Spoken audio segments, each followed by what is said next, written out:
anti-government protests escalate. Demonstrators and police faced off in the streets in a number of cities. Protests have been raging for nearly 3 weeks. Many of the demonstrators are students who blame the government of Nicolas Maduro for a range of social and economic problems. At least 5 people have died in the violence, including a 22-year-old student and beauty queen whose death has only fueled the outrage. She was shot in the head at a protest this week. This photograph was taken as she was rushed to the hospital on a motorcycle. Doctors were unable to save her. She was shot the same day opposition leader Leopoldo Lopez surrendered to authorities. He's been a driving force behind the demonstrations, and like many of the young protesters, Genesis Carmona supported him. CNN's Carl Penhall is in Caracas, Venezuela. He joins us tonight with the latest. Carl, this picture, do we know exactly what happened that led to this young woman's death? Her name, Genesis Carmona. That picture was taken on Tuesday, and she was shot. She took a bullet to the head at the height of anti-government protests in the city of Valencia, about 3 hours outside of the capital. Protesters had been marching peacefully, according to witnesses, when a group of pro-government thugs drove up on motorcycles and started to fire into the crowd.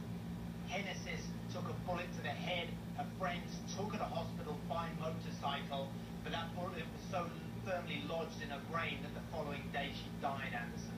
She is obviously just, it is just one death. This conflict has been going on now for quite a while, but this photo, this image, what happened to her, you say has really had an effect on protesting. It certainly has for several reasons. Young people really have been at the forefront of these 2-week-old protests against the socialist government. They've been calling for an end to the crime wave which has been sweeping the country. They've been calling for the government to get inflation under control, which has been raging at over 50%.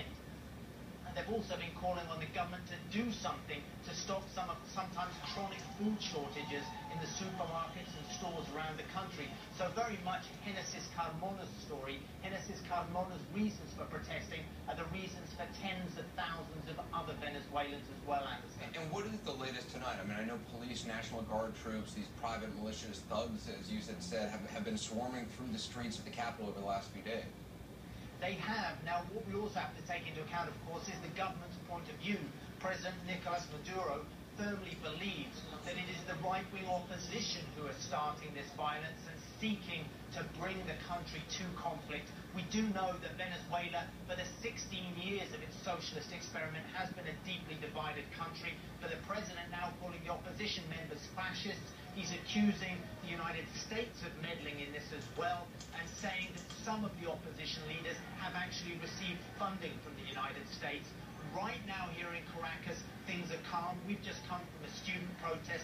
That was small and pretty peaceful. But after dark is sometimes when things kick off.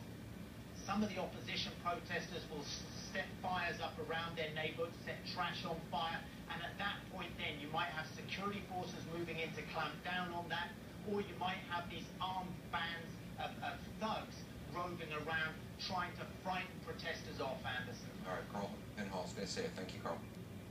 Dangerous days. We'll continue to follow the situation in Venezuela. When I get caught up on some of the other stories, we're following Susan Hendricks as